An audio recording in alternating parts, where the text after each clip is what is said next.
Kalionės merį.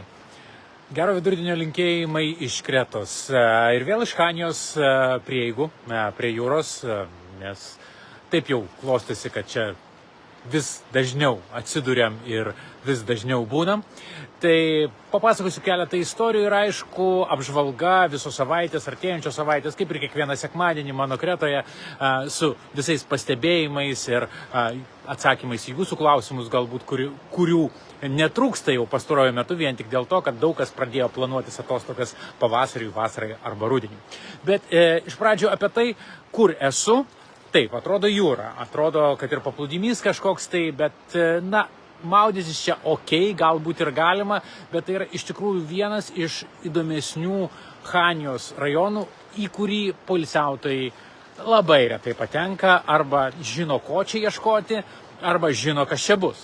Tai apverčiu kamerą ir taip, jeigu pasižiūrėtume, čia sugriuvęs visiškai pastatas, begriūnantis, ten absoliučiai atnaujintas, čia atnaujintas, čia Graikijos vėliava, čia, kaip ir sakiau, jūros vaizdai ir paplūdimys.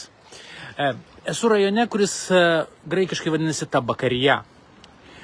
Tai Tabakarija, taip, tai yra susijęs šiek tiek su tabaku, nes čia švartuodavosi ir tabako kupini laivai, bet tai buvo sandėliai daugiausia ir taip pat odų dirbtuvės, nes kas jau kas, o Chanija garsėjo savo odininkais.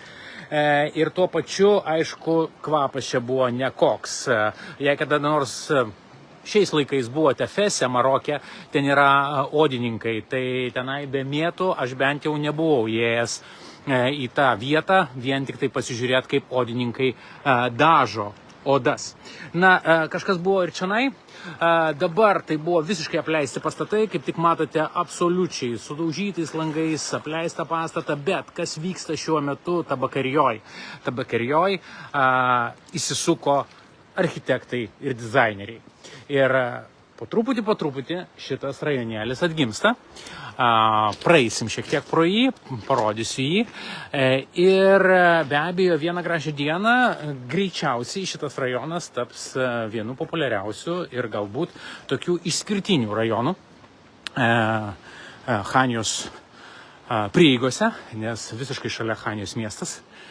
Tai, kaip matote, kai kurie namai visiškai atnaujinami, žmonių yra, žmonės ateina čia iš Chanijos centro, eina pasivaikščioti, čia galima važiuoti, vienpusis eismas, bet ir yra tokių užkaborėlių, kažkas netgi įsikūrė šiandien, va ten pasižiūrėkit, net ir jau valteles prie pat savo namų, nes tu gali išplaukti ir pasiplaukioti, ir rajonas iš tikrųjų atsigauna. Tai jeigu kažkas sugalvotumėt investuoti į Kretą, tai viena iš tų vietų, kur sakyčiau, visai būtų įdomu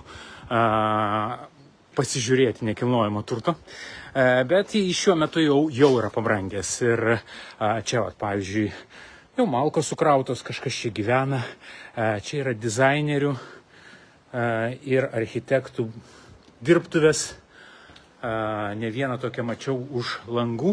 Tai, kad Tabakarija atsigauna. Buvę sandėliai, buvę dirbtuvės įgauna visai kitų spalvų. Pažiūrėkite, tokie laiptai.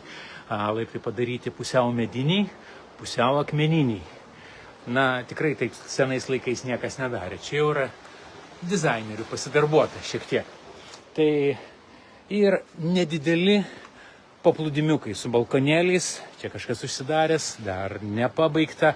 Čia pat atsiranda ir įvairiausių užeigų. Jurgita jums mojuoja ten su Mimi įsitaikusiusi ant olos, nes mes šiaip patraukiam tiek ir pasivaikščiot po Tabakariją, tiek ir ieškoti paplūdimio, kur galėtume išsimaudyti.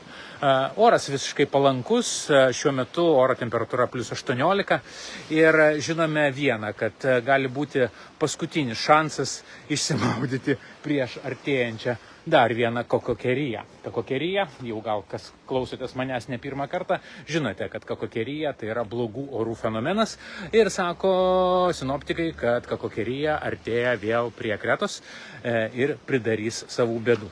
Tai štai, ten Jurgita ir Mimi sėdė bei įsitaisius puikiausiai leidžia laiką. Okay. Na ir be abejo, šita transliacija yra skirta ir tam, kad apžvelgčiau artėjančią savaitę, tai su šitais tabakerijos vaizdais, kurie iš tikrųjų ir tvarkos, ir dar netvarkos, ir toksai lyg ir užupis, ne, toks Vilniaus užupio, to seno užupio, ne to sutvarkyto, kuris dabar, bet to seno užupio dvasios tikrai čia netrūksta. Su tais vaizdais ir apie artėjančią savaitę Kretoje ir tas aktualijas, kurios yra svarbios. Tai pirmiausia apie orus. Taip, artėja Kokokerija, sako, kad jau nuo šio vakaro orai keisis, panašu į tai, nes jeigu žiūrint tenai, pietuose yra kalnynas, ten yra baltieji kalnai ir jau tenai apsidebesavę kaip reikalas.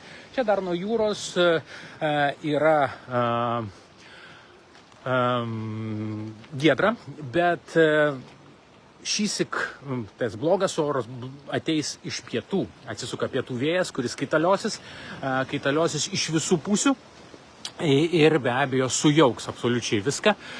Kiek tai užtruks, sunku pasakyti, bet visiškai nepanašu, ką aš sakiau prieš savaitę, kad galbūt artėja Alkionės dienos.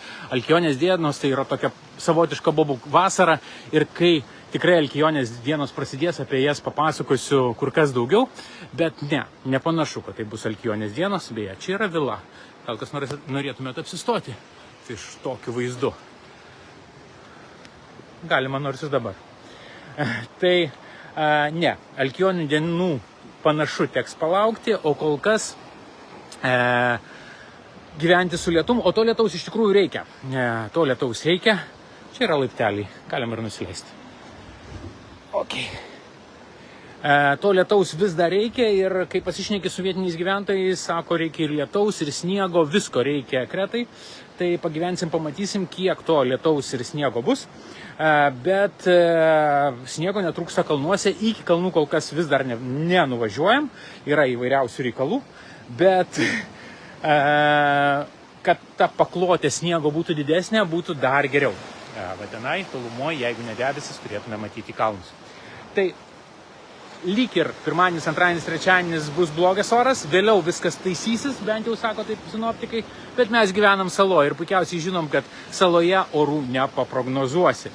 Ypač žiemą, pavasarį, rudenį labai sunku numatyti, koks bus oras, todėl netgi tie žmonės, kurie kreipiasi dabar dėl kelionio, aš visiems perspėju, ypač dėl balandžio mėnesį, nes dabar balandžio mėnesio labai daug yra užklausų, nes bus mokinių atostogos, daug kas atvyksta būtent Velykų laikotarpiu. Nepamirškite dviejų dalykų balandžio mėnesį. Pirma, balandžio 20 bus Velykos. Pati didžiausia, pati svarbiausia šventė graikams. Ne Kalėdos, ne naujieji metai, o būtent Velykos yra pati didžiausia šventė. Ir tai reiškia, kad bus daug ir visko užpildyta. Netgi aš su savo ekskursijomis dabar esu labai atsargus kažką žadėti tuo laikotarpiu, Velykiniu laikotarpiu, nuo balandžio 19 iki 26, nes ypač paklausimų tom datom ateina. Tom datom be abejo dėl automobilio nuomos reikia rūpintis jau dabar, o ne paskutinę akimirką, ypač jeigu norite didesnio automobilio, išskirtinesnio automobilio, nes ilsėsis patys graikai. Žmonių saloje bus daug, turėkite tą omeny. Ir oras. Balandis absoliučiai neprognozuojamas, niekas negali pasakyti, koks bus oras balandį. Pritraukiu garsų į Chanijos švyturį. Taip, ten tolumoje Chanijos miestas su savo švyturiu, o aš esu Tabakerijoje. Niekas negali pasakyti balandį, koks bus oras, nes gali būti, aš puikiai atsimenu, kai vieną kartą balandžio mėnesį buvo plus 42 ir puikiai atsimenu, kai visi sakė, kad Lietuvoje išvažiavo iš plus 25 ir pateko čia į plus 12. Tai kad nuspėti balandžio orų neįmanoma, dėl to daugam sakau, jeigu ruošitės atvykti į Kretą balandžio mėnesį, netgi neužsisakinti ir keliauti po Kretą, neapsistoti vienoje vietoje, o keliauti po Kretą, labai rekomenduoju neužsisakinėti nakvynių vietų, užsisakyti pirmą nakvynę, atvykus, apsistoti tenai, išnuomavus, aišku, automobilį ir paskui žiūrėti, kokie yra orai. Tie, kas kreipiasi į mus dėl atostogų plano, be abejo, mes padėsime ir ne tai, kad padėsime, mes teikiame tokią paslaugą, susisiekiant, parašant, kur važiuoti, ką daryti tuo atveju, jeigu yra blogas oras, kaip pabėgti nuo to blogo oro. Nes saloje taip jau yra, kai vienoje pusėje saulė šviečia, kaip čia, kaip matote, puikus oras, sakiau, tenai viskas apsiniaukė, vadinasi, ten gali būti ir lietus. Ir dabar jau virš mano galvos kapsi pirmieji lašai. Tai, kad gali viskas labai greitai keistis. Ir taip yra pavasarį, ne tik dabar žiemos laikotarpiu, bet ir pavasarį lygiai tas pats. Tai dėl balandžio tokie yra pastebėjimai. Ir sakau, ypač pastaruoju metu sulaukiu daug klausimų dėl balandžio mėnesio, dėl to ir sakau, jeigu turite intenciją atvažiuoti į Kretą balandžio mėnesį, atsižvelkite į tai. Kreipkitės į mane, kreipkitės į Jurgitą, tikrai padėsime, paaiškinsime, pasiūlysime savo paslaugas tam, kad praleistumėt tą balandį puikiai. Moksleivio atostogos, daug kas galvoja, kad Kretoje bus puikus oras ir galės vaikai maudytis baseinuose. Dar vienas niuansas balandžio mėnesį. Vandens temperatūra nesitikėkit daugiau kaip plus 18. Jeigu bus plus 18, bus labai labai gerai. Mes maudomės dabar, temperatūra tikrai nekritusi į labai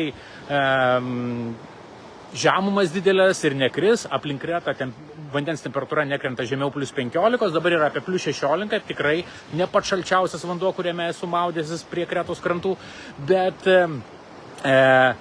ir balandžio mėnesį nesitikėkit daugiau plus 18. Baseinuose vanduo yra šaltesnis visą laiką. Kodėl? Todėl, kad vyksta cirkuliacija. Ir nėra dar tiek tos skaičios saulės balandžio mėnesį, kad baseinuose vanduo šiltų. Bent jau būna įprastai. Vėlgi, kiekvienas balandis skirtingas, ką gali žinoti, koks bus balandis šiemet. Tai turėkite tą omeny apie orus. Na, o mes gyvenam tokių būtent permainingų orų, kai tu niekada nežinai, kas bus rytoj. Nes čia sala, čia viskas keičiasi labai greitai. Dėl to man kartais netgi paprasta bendrauti su lietuviais iš Airijos, iš Islandijos, iš salų, iš Sicilijos ar iš dar kažkur, kurie atvažiuoja čionai. Ir sakau, čia permainingi, sako, žinom, mes gyvenam, mes žinom, kaip būna. Tai turėkite tą omeny. Tai va, tai mūsų laukia tikrai permainingi orai pastaruoju metu. Ir pagyvensim, pamatysim, kaip jie keisis artimiausių metų. Kitas niuansas, kokių švenčių tikėtis kitą savaitę, jeigu būtumėt Kretoj. Na, pirmiausia, aišku, mes Kretos lietuviai ir visos Graikijos lietuviai rytoj prisiminsim sausio 13, kuri mums visiems yra labai svarbi. Apskritai visiems lietuviams tai yra svarbi, atidariusi duris į Dauką ir Tauką, kuri buvo padėta už Lietuvą tikrai nepamiršta, manau, kiekvieno lietuvio, kad ir kur bebūtų, kad ir kokioje šalyje bebūtų. Man yra labai smagu, kad per pandemiją gimusi tokia iniciatyva mūsų dalintis tuo prisiminimu, sausio 13 prisiminimu, išlaikyta čia Kretoje.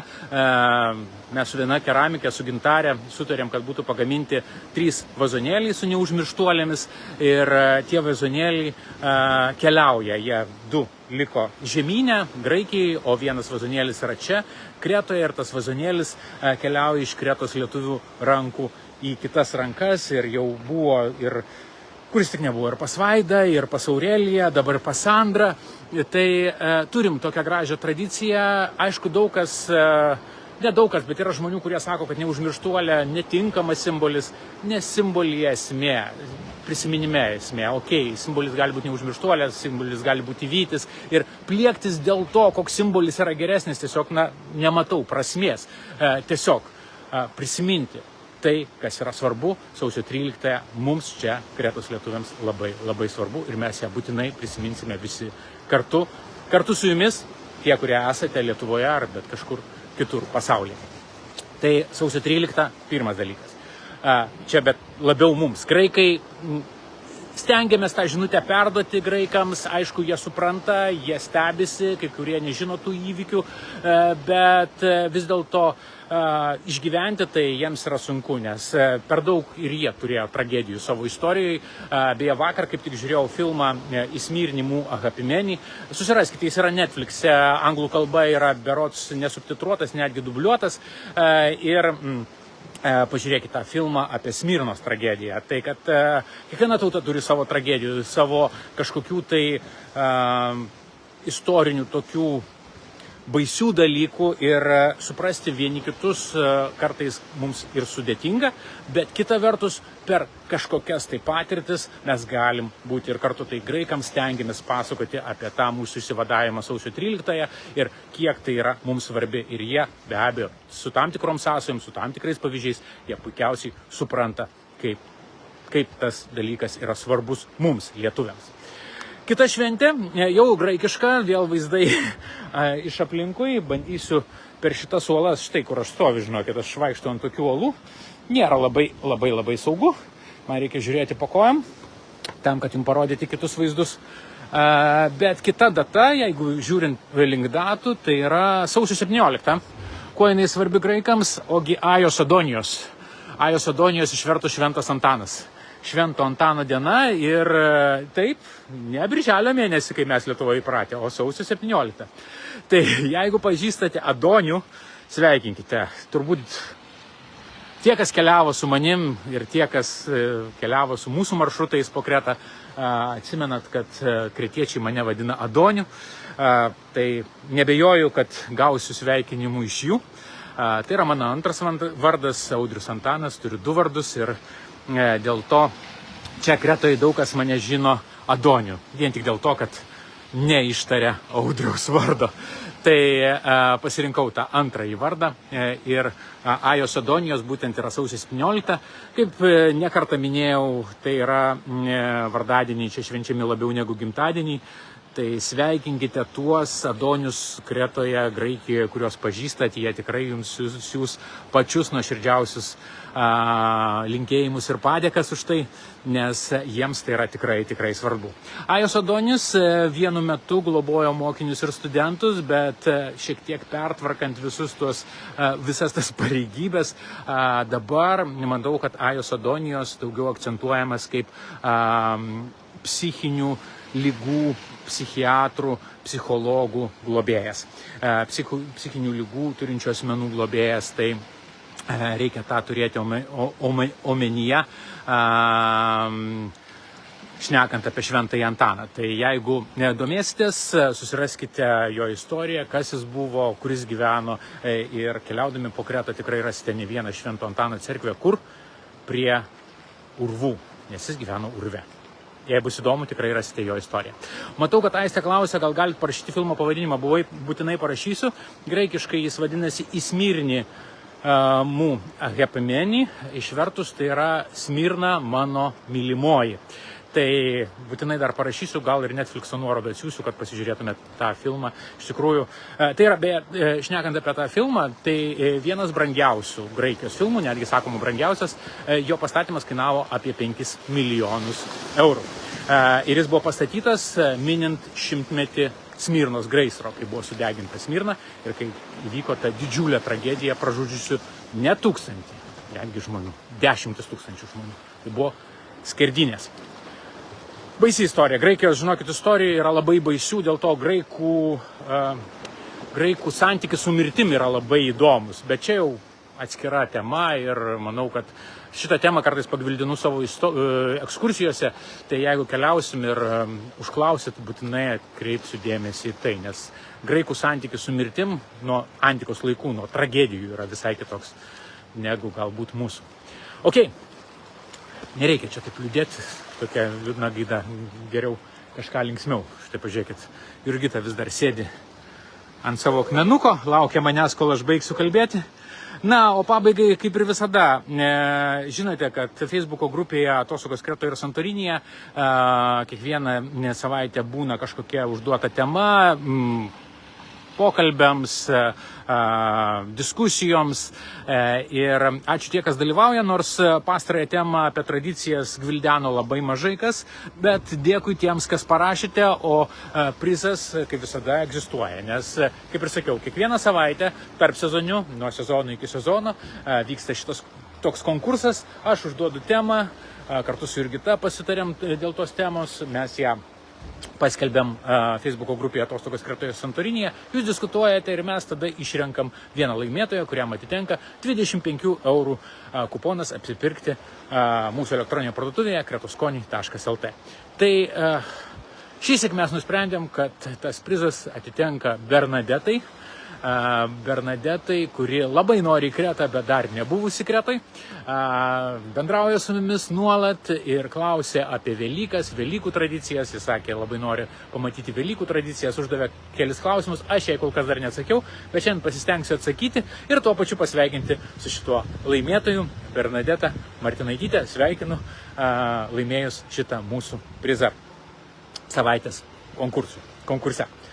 Dėl Kretos skonių. Jau sulaukiama klausimų dėl Kretos skonių, kaip yra ir kas bus, kada bus alyvuogių aliejaus. Su alyvuogių aliejum tokių triukų yra, nes aliejaus yra, bet niekas per daug jo nepardavinėja, nes neaiški jo kaina. Tai kol kas palaukiam ramiai, kai tik tai bus aiškumų, būtinai apie tai skelbsiu, pasakosiu, nes tikrai kaina mažės. Aliejaus kaina negali būti tokia didelė, kokia jinai yra dabar, žinant, kiek yra rinkoje aliejaus. Bet kas vyksta? Daug kas supirkinėja aliejų į vienas rankas ir jį laiko. Ir, čia jau gali būti net ir karteliniai susitarimai. Palauksim, pagyvensim, pamatysim ir kai tik tai turėsim aliejaus, žinosim tikslę kainą, būtinai apie tai skelbsim ir galėsite įsigyti alyvuogių aliejaus. Gali būti, kad prieš aliejų, anksčiau negu aliejus, Lietuvą pasieks kita siunta su vaisiais. Taigi sekite mūsų informaciją, kai žinosime dėl šviežių ekologiškų vaisių. Esame jau išbandę, nuskini nuo medžio, įdedi į dėžes ir per 10 dienų atsidūrė Lietuvoje. Visiškai švieži vaisiai. Apelsinai, mandarinai, citrinos, avokadai. Tai sekite mūsų pranešimus mano Kretoje ir Kretos skoniai Facebooko puslapiuose. Kai tik bus kažkas aiškesnio, būtinai skelbsime. Tai laikom ryšį, kaip sakant. Ir jeigu kyla kažkokių klausimų dėl atostogų, būtinai rašykite, skambinkite. Labai smagu, kad daug kas netgi paskambina, sako, žinai, jau supratom, kad taip greičiau negu rašyti. Paskui jau susirašom jau konkrečias sąlygas ir niuansus. Ok, tiek šiandien. Einam ieškoti paplūdimio maudynėms ir sėkmės visiems iki kitų susitransliavimų sekmadieniais. Sėkmės, iki.